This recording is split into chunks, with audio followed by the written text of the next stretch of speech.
Hi hello అండి. Welcome back to my channel Eshwari Creations for all.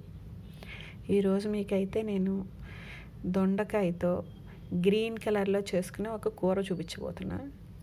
ఇది చాలా రుచికరంగా హెల్దీ ఫుడ్ అండి.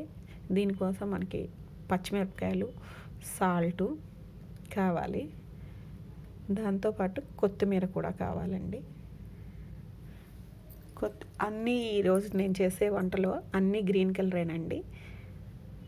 చాలా హెల్దీ ఇది. మంచి ఆరోగ్యానికి ఆరోగ్యం, రుచికి రుచి కూడా ఉంటుంది ఈ కూర.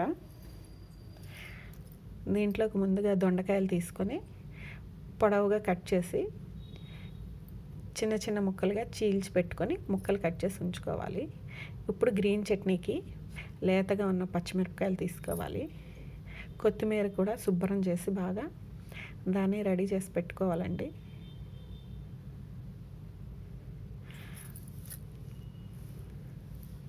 ముందుగా చూపించినట్టు పచ్చిమిరపకాయలు, కొత్తిమీర, ఉప్పు వేసి మిక్సీ వేసి పెట్టాలి.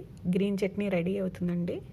ఎప్పుడైనా నోరు బాగోలేనప్పుడు ఈ గ్రీన్ చట్నీలో కనుక లైట్గా రాక్ సాల్ట్ వేసుకొని నిమ్మకాయ పిండుకొని అన్నంలో కలిపి తింటే కూడా చాలా రుచిగా ఉంటుంది.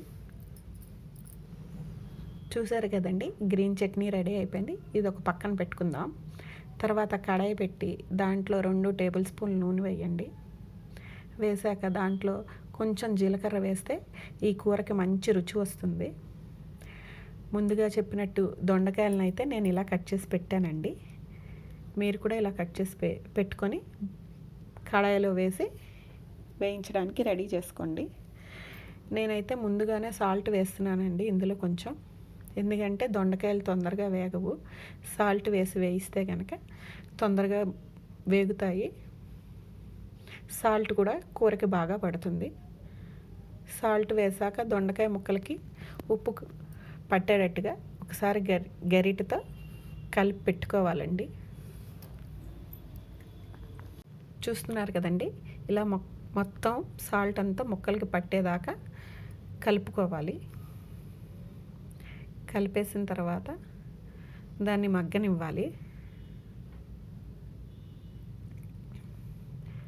ఇది ఆయిల్ తక్కువగా వేస్తున్నాం కదండి, అందుకని ఇలా మగ్గనిచ్చి తర్వాత కాసేపు తర్వాత దానిపైన మూత పెట్టాలండి. అలా పెట్టడం వలన కూర అంతా ఆవిరిలోనే ఉడుకుతుంది. ఇప్పుడు చూడండి, దొండకాయ ముక్కలు రంగు కూడా మారాయి. ఇక్కడ చూస్తున్నారు కదండి, అవి 75% కుక్ అయిపోయింది. తర్వాత దాంట్లో గ్రీన్ చట్నీ రెడీ చేసి ఉంచుకున్నాం కదండి, ఆ మిక్స్ని వేయండి. వేసి బాగా కలపాలండి.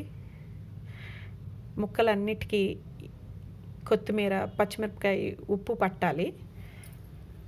సాల్ట్ అయితే దీంట్లోకి మీరు చూసి వేసుకోండి. ఇప్పుడు చూడండి, కూర ఉడుకుతూ ఉంది కదా, మనం నీళ్ళు కూడా పోయలేదు ఇందులో. కొత్తిమీర మిక్స్ చేసినప్పుడు వచ్చిన వాటరే, ఎక్సెస్గా వాటర్ పోయాల్సిన అవసరం కూడా లేదండి. దీనిని ఇప్పుడు మూత పెట్టి ఉంచామనుకోండి, కొత్తిమీర, పచ్చిమిరపకాయల రుచి అంతా దొండకాయలకి పడుతుంది. చూశారు కదండి, మూత పెట్టేప్పటికి వాటర్ కూడా వచ్చింది. ఆయిల్ తక్కువ వేసాం కాబట్టి. ఇప్పుడు ఈ కూరలో ఆ నీళ్ళన్నీ ఎగిరిపోయేదాకా కూర వండుకోవాలండి. దొండకాయలో ఎన్ని ప్రయోజనాలు ఉన్నాయో ఇక్కడ ఇచ్చాను చూడండి. ఇది చాలా హెల్దీ ఫుడ్ అండి. థ్యాంక్ యూ ఫర్ వాచింగ్ అండి. Please subscribe my channel. Thank you.